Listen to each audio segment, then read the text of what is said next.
All right, guys, what's going on? Welcome back to Chris's Sports Corner.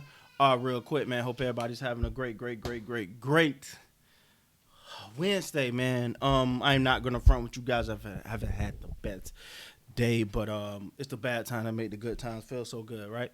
Uh, so we're gonna keep it pushing. Um, Let me say first of all, congratulations to the New York Knicks. So we know we're gonna talk about this Knicks Atlanta Hawks game, and just for a moment, man, let's just take some time and just be happy for the New York Knicks as a Laker fan. Whatever fan you is, probably if you're an Atlanta fan, you need to have right now. But let's just take a moment to be happy. This has been a franchise that has literally been dormant for a while, man. And whether you're a fan of them or not, them doing well is just good for the NBA. And Madison Square Garden for a long time was just off of name, right? Like the history, the name. That's what it was about for a long time. But now the Knicks are back. They're back in the playoffs and they winning playoff games. And so me as a fan of basketball, I just want to say congratulations. Now let's break this thing down, man, because the Atlanta Hawks tonight. First of all, the Atlanta Hawks is a darn good team, and they're gonna bring it each and every night. Tonight they was led again by none other than Trey Young. That young man is just simply amazing, man. You know, it's hard not to like his game. It's not hard not to like someone who embraces being a leader, who wants to be a leader, who wants to lead a team to the promised land. It's very, very hard not to embrace that. He was 11 of 20 tonight, 4 of 7 from the 3-point line, 4 of 4 from the free throw line, 7 assists. So he did his thing. You got to give him that. Capella tonight gave you everything except scoring. He did give you 4 points, but he gave you 12 rebounds, 5 blocks. So he was a force around the rim. He was a force, but you kind of hope you can get a couple more easy buckets for him and out of that situation. Hunter gave you 18. Collins gave you a big goose egg. You can't have that from him. He's capable of doing better than 0. I definitely say that. Bogdanovich gave you 18 tonight as well. Gallinari gave you 6 off the bench. That you need more. He struggled. Gallinari struggled. He was 2 of 10, 2 of 9 from the 3-point line. Gallinari is one of those guys that you're like, he's hit and miss. Sometimes that guy looks next level, and sometimes he looks okay. Tonight, Lou Will only gave you 5. I would like to see Lou Will get more minutes overall, in this series. But he did struggle, 1 of 6, 3 of 3 from the free throw line. But you'll like to see him get more minutes. I think Lou Will, his experience and all of that, he could be big for this team. The New York Knicks, man. The New York Knicks led tonight by Derrick Rose off the bench. I've pounded this table. I really think, and I may be alone in this thinking, but I think D Rose needs to start. I really do, man. I'm sorry. I get what he brings off the bench. I get what he injects life into the team.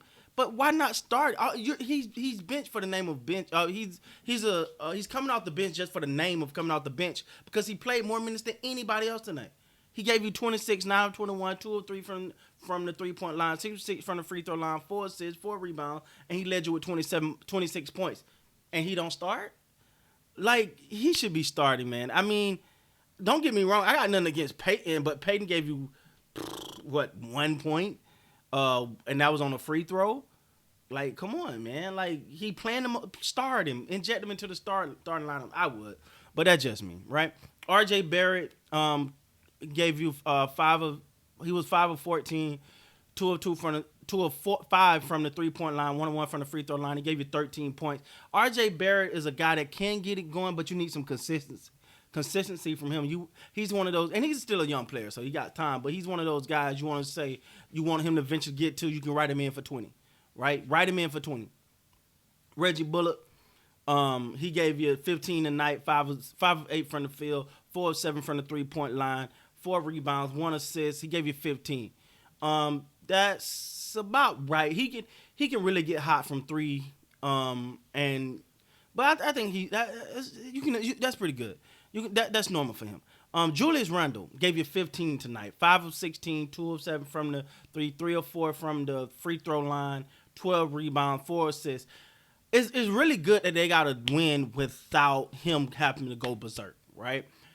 Because for a long time it felt like in order for the New York Knicks to win or for them to have a great game, Julius got to go for 30 or 40. Tonight they got a hard-fought defensive win. And to me, I think that gives Julius Randle a little bit less pressure, right? He's like, oh, okay, I ain't got to go shoot out the gym for us to get a dub. We can actually and holding the Hawks to 92 points is not an easy task. That team can put some points on the board. But I think this was a good game for Julius Randle in the sense that he didn't have to do everything, but he was very, very active in this game, meaning he gave you 12 rebounds, 4 assists, 1 steal, and just gave you 15 points. Sometimes you don't have to be the score master, but you just gotta do what your team needed. And tonight they need him on the boards and assisting, so that's what he did. Toppin, the rookie, he gave you 8. Gibson gave you 6. Burks is someone that can really spark fire too, and he gave you 11. Quickly gave you 4. All around, man. When you play the New York Knicks, you know you're about to get a hard fought victory. I'm gonna say that when you're playing the New York Knicks, you know they just a tough team. You know, I'm gonna be honest. I've seen them play, and I'm like, woo, the refs really let the Knicks play. I tell you that.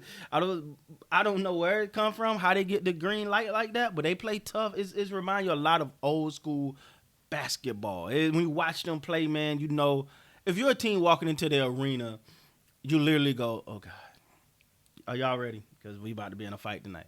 Right? Like that's the mentality but that's what they want you to have. That's what they want you to think. They want you to be like, come in here, we finna go at it, right?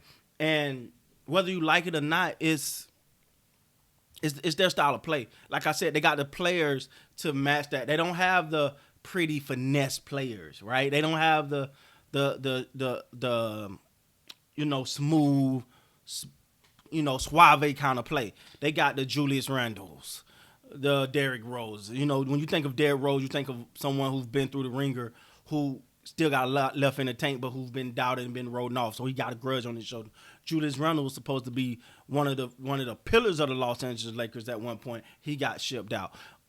Reggie Bullock bounced from team to team. R.J. Barrett's trying to say that he's that guy. He want to show the world. Toppin want to prove the world why the Knicks chose him at the position they did.